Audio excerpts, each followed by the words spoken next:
우리나라에 대한 일본 무역 보복 조치에 대해 일본 내부에서도 부정적인 평가가 이어지고 있습니다. 하지만 선거를 앞두고 아베 총리가 꺼내든 회심의 카드를 스스로 거두기에는 쉽지 않아 보이는데요. 오히려 추가 제재 가능성까지 제기되고 있습니다. 도쿄에서 황보현 특파원이 보도합니다. 징용 배상 문제의 보복도 아니고 자유무역과도 관계가 없으며 세계무역기구 WTO의 규칙도 확실하게 지켰다는 일본 아베 내각. WTO 協定に違反するとの指摘は全く当たらないわけであります。 하지만 일본 주요 언론의 생각은 확연히 다릅니다.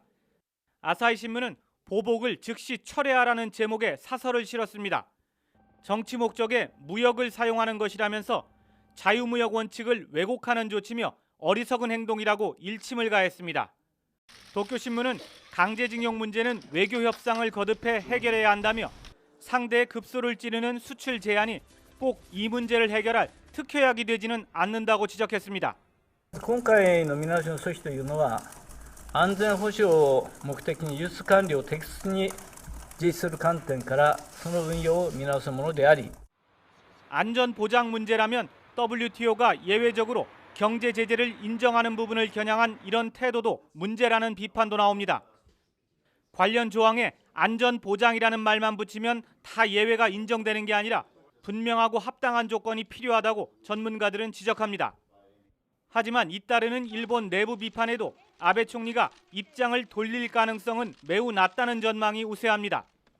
오는 21일 국회의원 선거를 앞두고 보수 우익 결집을 위해 회심의 카드로 이번 조치를 꺼낸 게 거의 분명한 상황에서 일본이 원하는 식의 징용 문제 해결 없이 제재를 철회하기에는 마땅한 명분이 없기 때문입니다.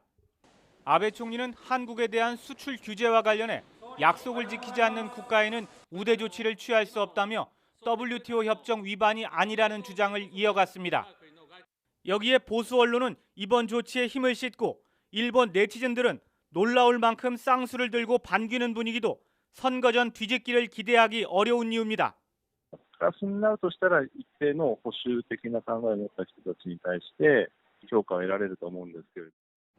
아베 총리의 수건인 개헌을 위해서는 이번 선거에서의 압승이 선결 조건인 만큼 당분간 제재 철회보다는 오히려 2차, 3차로 이어지는 추가 제재의 가능성이 크다는 관측이 나오고 있습니다. 도쿄에서 YTN 황보현입니다.